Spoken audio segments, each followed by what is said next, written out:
Hello students, now we do the what is the cause of Brownian movement. The Brownian movement has been explained due to the unbalanced bombardment of the particles of the molecules of the dispersion medium. मतलब Brownian movement किस लिए होती है कि जब हमारे dispersion medium के जोड़े मॉलिक्यूल्स है वो क्या करते हैं, अनबैलेंस बम्बार्डमेंट करते हैं पार्टिकल्स की. The molecules of the disperse phase dispersion medium are constantly colliding with the particles of the disperse face.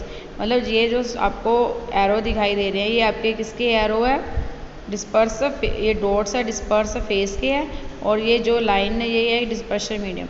और जो डिस्पर्शन मीडियम है वो डिस्पर्स फेस के साथ क्या है, कॉन्स्टेंटली कोलाइड करता रहता है. इन 1963 it is observed that the impact of dispersion medium particularly unequal. तो 1863 में ऑब्जर्व किया गया डिस्पर्शन मीडियम का जो बम्बार्डमेंट है वो अनइक्वल है and it cause a zigzag motion of the disperse face particle. उस वजह से डिस्पर्स फेस पार्टिकल में क्या होता है, जिगजैग मोशन होता है. A molecule of the dispersion medium collide with the colloidal particle that is displaced in one direction, the another molecule strike it, displace another to another direction and so on.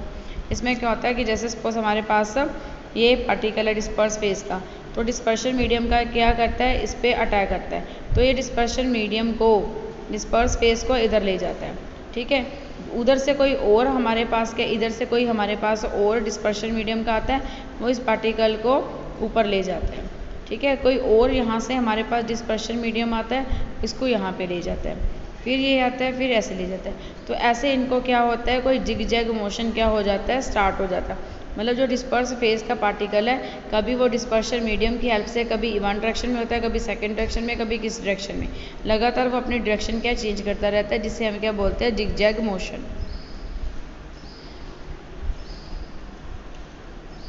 This proof give rise to the zigzag motion. Brownian movement has a steering effect which does not allow the particle to settle down.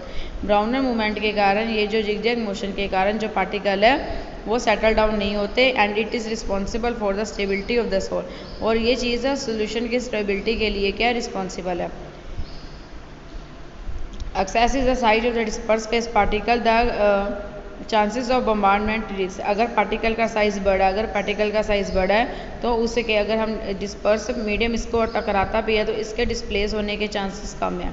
But अगर particle का size small है तो अगर disperse phase इसको टकराता है तो इसके डिस्पर्स इसके होने के चांसेस क्या है, ज़्यादा है. ठीक है, this can confirm that the suspension do not show any such movement due to large size molecule. इससे ये भी कंफर्म होता है कि जो सस्पेंशन है वो ऐसा कोई फिनोमिना नहीं शो करता बिकॉज उनका साइज क्या है, बिग क्या है. इससे हमें और क्या कंक्लूड होता है कि जो ब्राउनियन मूवमेंट है provide a direct demonstration of the ceaseless motion of the molecule as postulated by kinetic theory. Brownian movement से हमें ये होता है कि जो पार्टिकल्स है वो सीजलेस मोशन करते हैं जैसे हमें काइनेटिक थ्योरी में बताया गया है. The Brownian movement explain the force of gravity acting on the colloidal particle. ये भी इस explain providing stability the colloidal sols by not allowing them to settle down. ये भी जो ब्राउनियन मूवमेंट है फोर्स ऑफ ग्रेविटी को show करता है कि उसके पार्टिकल्स पे क्या करता है, वो स्ट्राइक करती है. और इससे ये भी ये हमें किसी भी कोलाइडल सोल्यूशन की स्टेबिलिटी होने में भी क्या करता है, हेल्प करता है, जिससे वजह से कोई भी कोलाइडल सोल्यूशन सेटल डाउन नहीं होता. It also help in the determination of Avogadro number. ये एवोगैड्रो नंबर को डिटेक्ट करने में भी हमारी हेल्प करता है.